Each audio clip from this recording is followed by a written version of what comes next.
Let's take rapists when their victim is drugged. Was it your intent that a rapist who had drugged his victim should be eligible for parole? Well, let me start by saying, Senator, I worked for Governor Brown as a staff member, and so I worked to effectuate his policy goals. So did you disagree with him on Proposition 57? No, Okay, well then let me ask you again. You played a leading role in this. If you want to disagree with it and say, hey, the governor was wrong and I was following orders, that's one thing. But if you're not going to say that, then I'm going to return to my question. Was it your intent? And let's take the first example I gave. Rapists who drug their victims. Was it your intent that that rapist should be eligible for parole? Governor Brown's intent was in complying with the federal court order. Let me focus on your intent because you're the one nominated for a lifetime appointment to the Court of Appeals. My intent was in serving the governor's policy, vision, and goals, and the overall purpose of the law was to respond to a federal court order that had been affirmed by the U.S. Supreme Court. Okay, so let me try it again. Let's ask a different question. How about human sex traffickers? Was it your intention, as one of the leading drafters, that human sex traffickers should be eligible for parole? What's up, everybody? Welcome back. This one made me mad, so let's just get into it. Ted Cruz is grilling a judicial nominee, Judge Sanchez, over Prop 57. This guy helped write a law that put violent criminals back on the street. Rapists, human traffickers, guys who assaulted cops. Cruz asks him one simple question: did you know this would happen? And he just won't answer it. Cruz doesn't let it slide, and you'll see why it matters.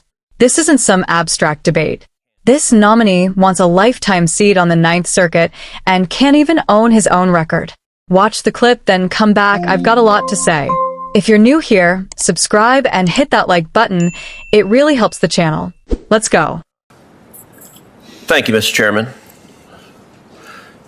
Judge Sanchez, you played an instrumental role in drafting and implementing Proposition 57. You were an advisor to Governor Brown. You were an author of the bill, and you helped craft and coordinate messaging in favor of the measure.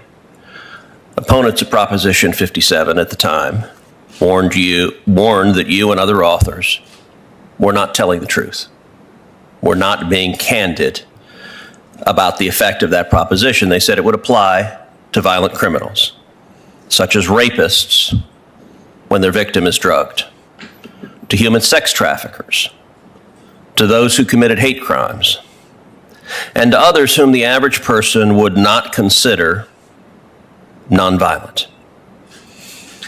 At the time of the drafting, was your intent to make those individuals eligible for parole? Well, thank you, Senator, for that question. As I said before, as I mentioned earlier, the law itself did not automatically release any individual. It only provided parole consideration for nonviolent offenders and a sentencing scheme, a system of sentencing credits for rehabilitative programs. The Proposition 57 and the implementing regulations did not define who was a violent or a nonviolent offender. That was made by reference to existing California Penal Code. And the intent in the passage of that law was to allow those parole consideration in order to comply with the federal court order that California reduces prison population to a constitutionally tolerable level. Okay, so let me try again on that question. Let's take them one at a time. Let's take rapists when their victim is drugged. Was it your intent that a rapist who had drugged his victim should be eligible for parole?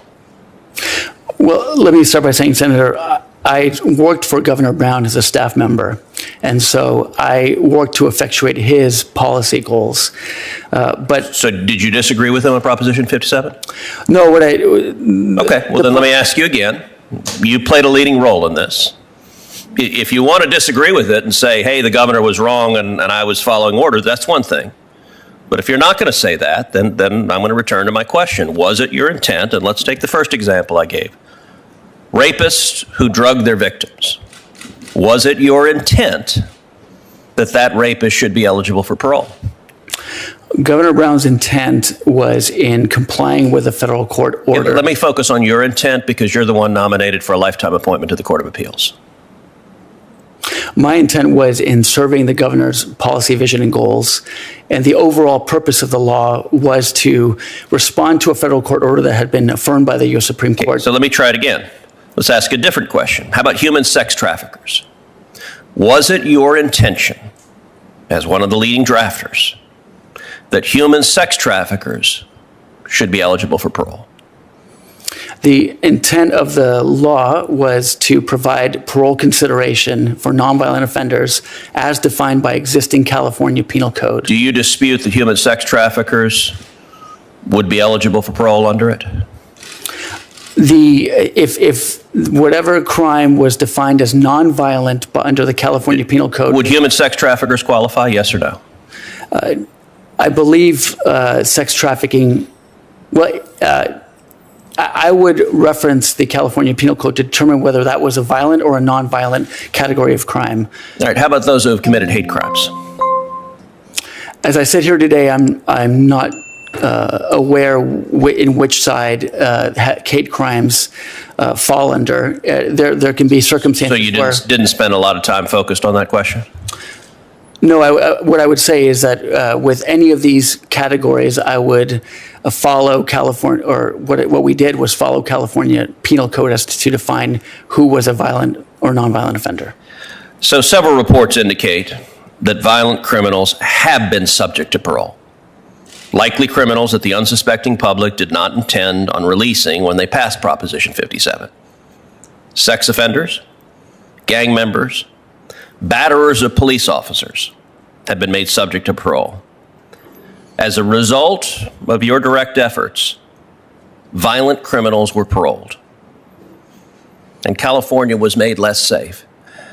I guess my question is, did you intend for violent criminals to be released early? Or were you simply unaware of the consequences of your action? Which one was it? Did you know what you were doing, or did you not know what you were doing? Thank you, Senator. The intention of the law was to comply with that federal court order, and the choice that Governor Brown faced was I'm not asking about the governor.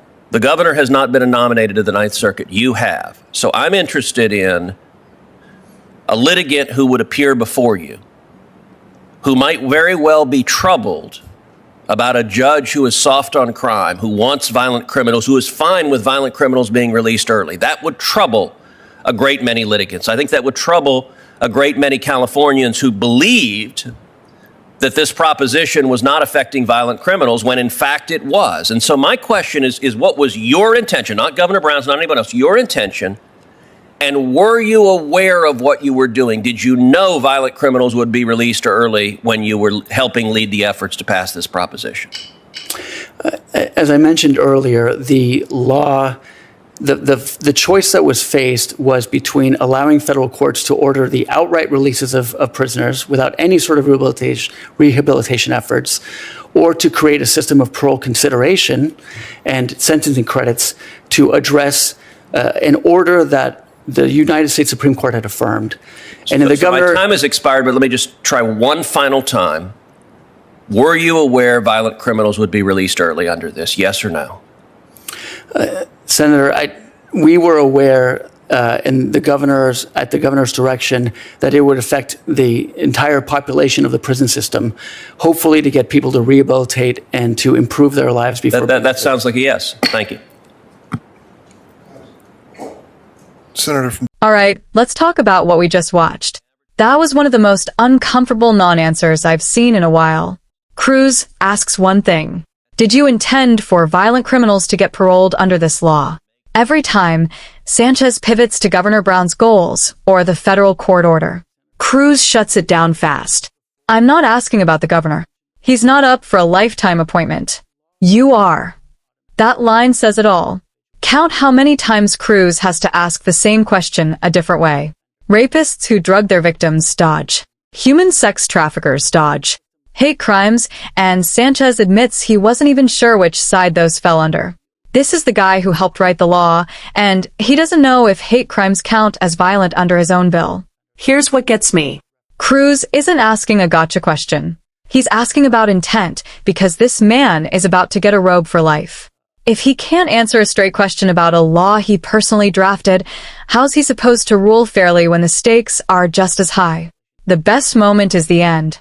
Cruz backs him into a corner and asks point blank, did you know violent criminals would be released early? Yes or no? Sanchez finally says the law would affect the entire population of the prison system. Cruz just says, that sounds like a yes, and sits down. Mic drop. This is why hearings like this matter. It's not theater, it's accountability. Cruz came prepared. He had the examples ready, and he didn't let this nominee coast on vague talking points. That's the job when you're vetting someone for a lifetime seat on a federal court. Let me know in the comments, did Sanchez ever actually answer the question, or was that pure deflection? Drop your take below. See you in the next one.